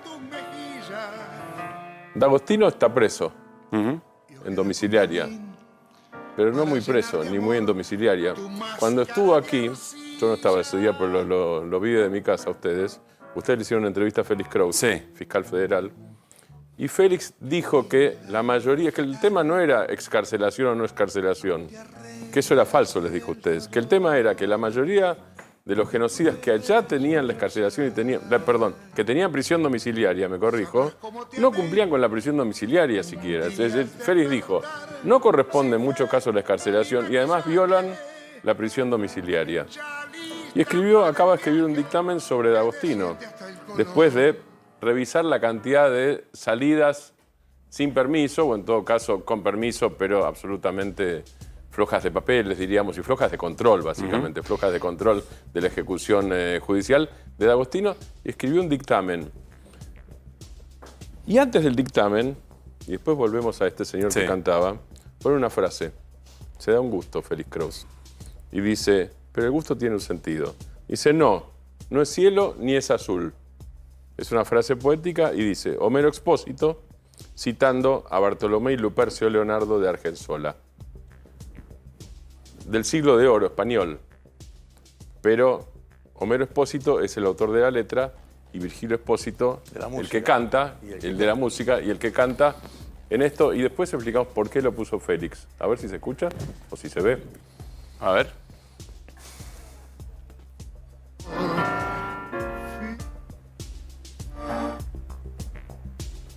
Bueno, algo se escuchó. Sí. Esto es el dictamen del fiscal, y certifico que Cerolini acertó que era Expósito de movida. Pero el punto de, la resolución lo que indica son los incumplimientos de la prisión domiciliaria de Alejandro D'Agostino.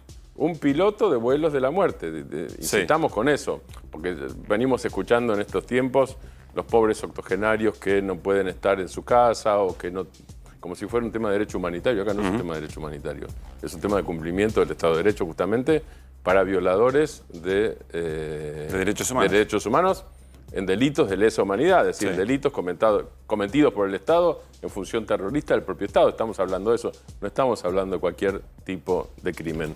Perdón, vuelos de la muerte en los que fueron arrojados y arrojadas, las monjas francesas y las madres de Plaza de Mayo.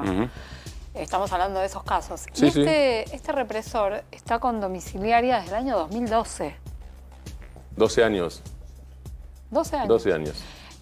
12 años y este año violó 10 veces la domiciliaria. Cuando sí se viola la domiciliaria es que sale de la casa, que es donde tiene que estar restringida su estadía, digamos. No solo sale, y que no hay control. Claro, que no está controlado, es la cosa. Digo, ¿qué dice Félix Kraus al final? Así las cosas, dice, ni es en el domicilio, ni es prisión. Estoy leyendo textualmente el final del dictamen. Apenas una restricción voluntaria de la libertad ambulatoria para conservar el nombre de aquellas formas que ya nadie guarda ni hace guardar. En buen romance, dice Félix Kraus, la prisión domiciliaria es excarcelación. Y lo penoso es que las víctimas lo saben y lo padecen. Y por eso la cita. No es cielo ni es azul. Esto se mete, por supuesto, en la discusión que se está teniendo en estos tiempos, digamos, ¿no? De las visitas a los genocidas, de las presentaciones que ha hecho la vicepresidenta Victoria Villarruel y de lo que alegan, por supuesto, los organismos de derechos humanos y muy buena parte del Poder Judicial argentino, que es el que construyó este Estado de Derecho con los genocidas en la cárcel, ¿no? Y el que no los controla. Y que no los controla. En este caso, además, Alfredo Astiz, en el caso particular de las monjas francesas y las madres y la iglesia de la Santa Cruz, tuvo un papel particular porque es donde estaba infiltrado. Y como sabemos, Alfredo Astiz fue uno de los protagonistas, porque además lo conocemos como un represor emblemático de la visita de los diputados de la Libertad y diputadas de la Libertad Avanza en el penal de Ezeiza, que aprovecho para contarte un dato. Lourdes Arrieta había hecho una denuncia penal, ¿se acuerdan? Una denuncia penal por dos cuestiones. Por un lado, para que se investigue cómo es que se organizó este contingente y que pudo entrar al penal de Ezeiza.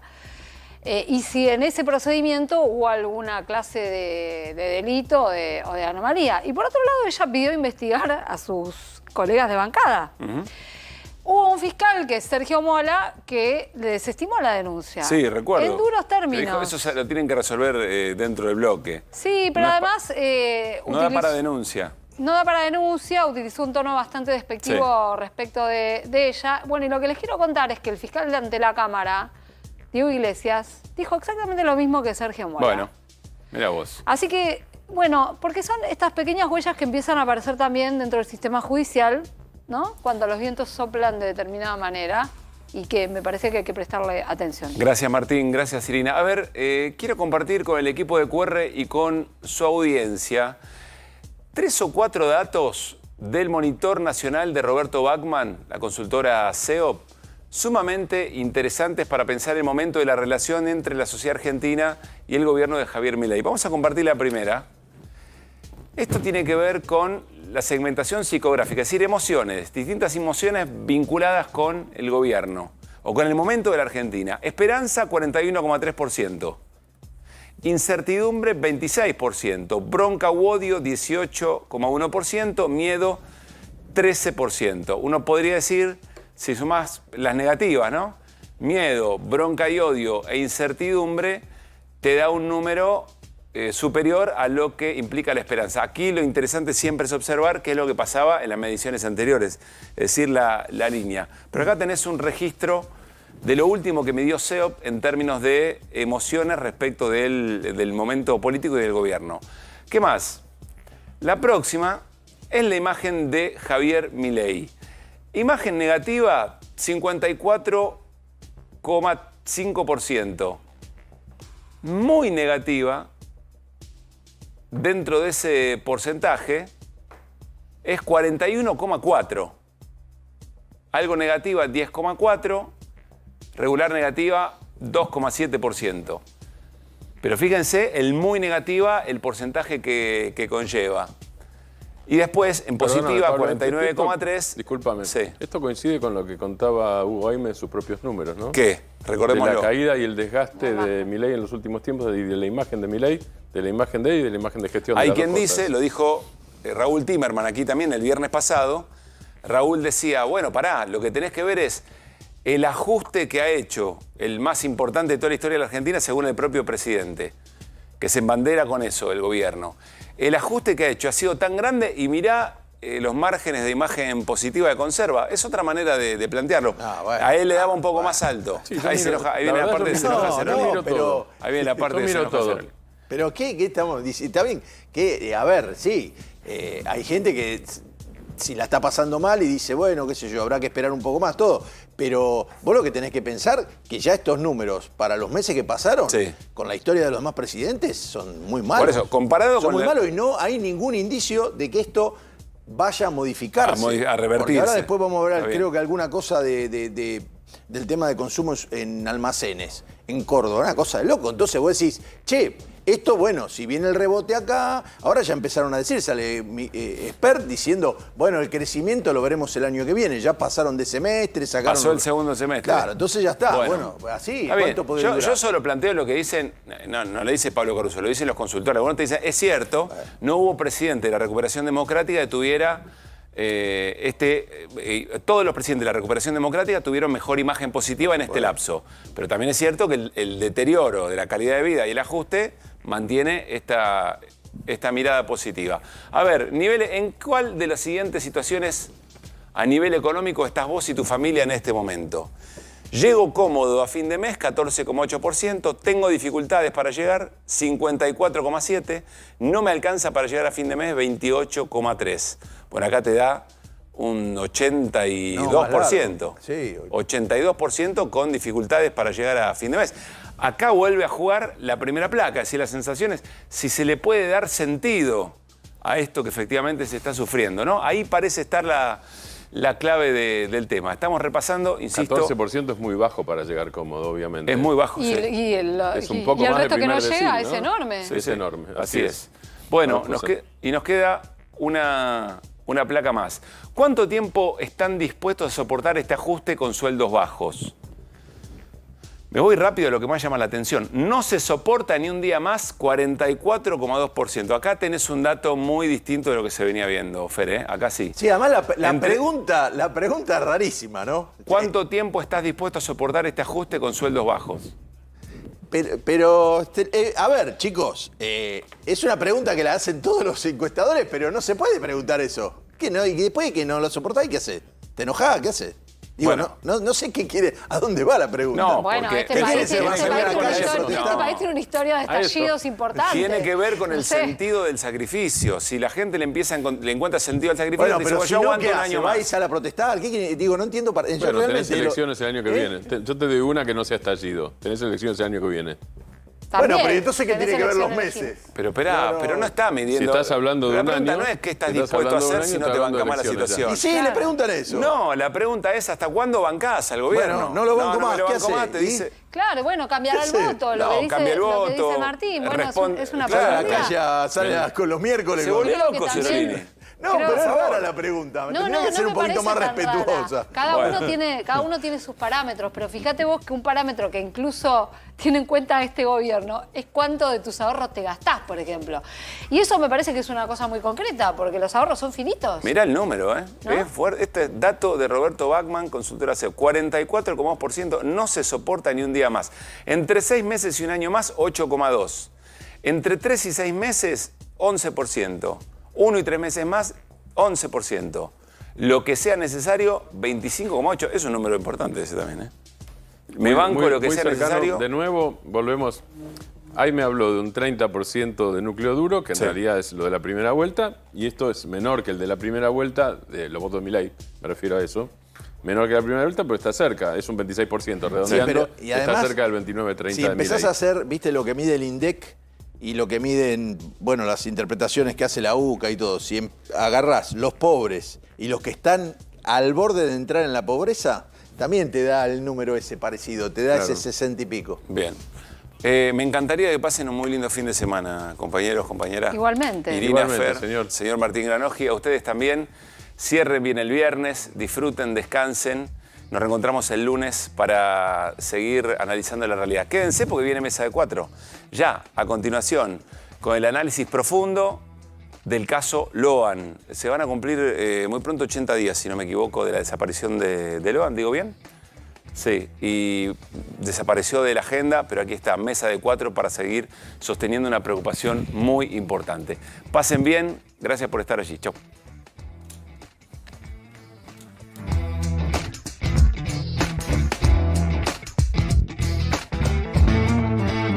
Tenemos intención de llegar hasta la base del puente como siempre, como se hace muchos años, hace 26 años mataron a Costequi y Santillana en este puente, por eso estamos acá, porque es simbólico también estar en este puente y vamos a manifestarnos, que es lo que corresponde. Me preocupa la situación actual que tiene el sindicalismo en nuestro país, la inactividad, por sumisión o por omisión, para salir a defender esas conquistas de 100 años. Todo llamó la atención la filtración de fotos casi inmediata a los medios del escritorio donde estaban los rastros de la bomba. Luego se conoció a la tarde incluso el video del momento en que sucede la explosión.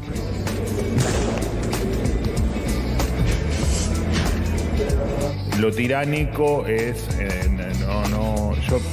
yo escuché el discurso y entiendo que no hizo referencia a Lula, sino...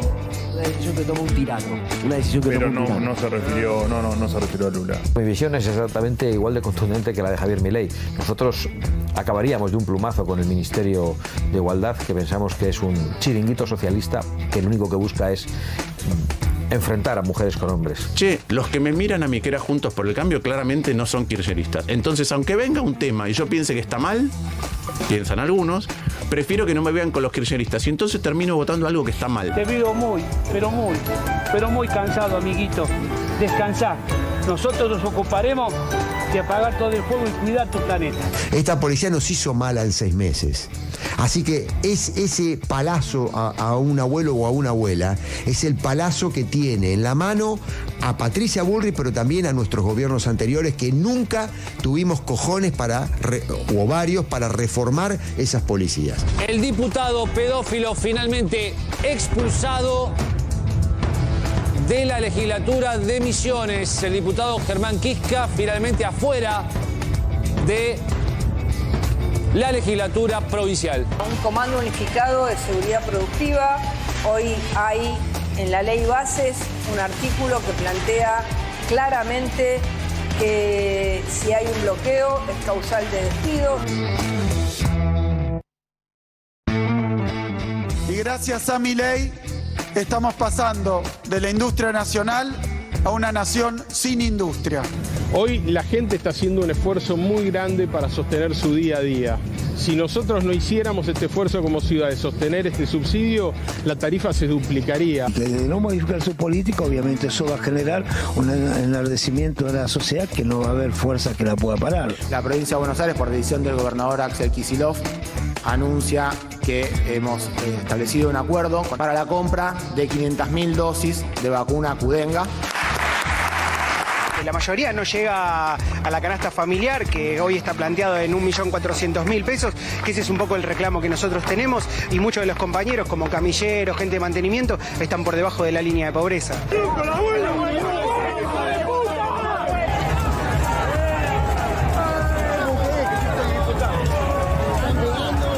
Nos están desindustrializando el país, nos están haciendo perder puestos de trabajo, no nos permiten tener paritaria libre para recuperar el salario, nos golpean a nuestros jubilados.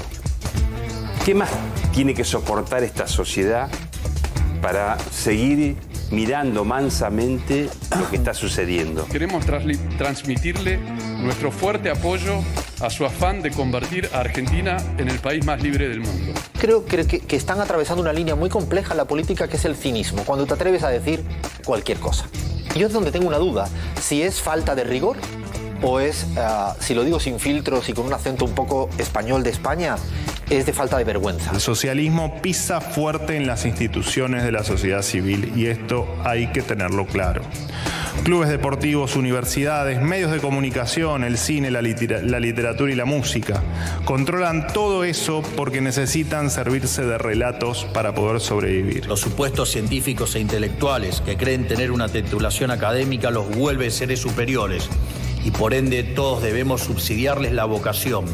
Si tan útiles creen que son sus investigaciones, los invito a salir al mercado como cualquier hijo del vecino.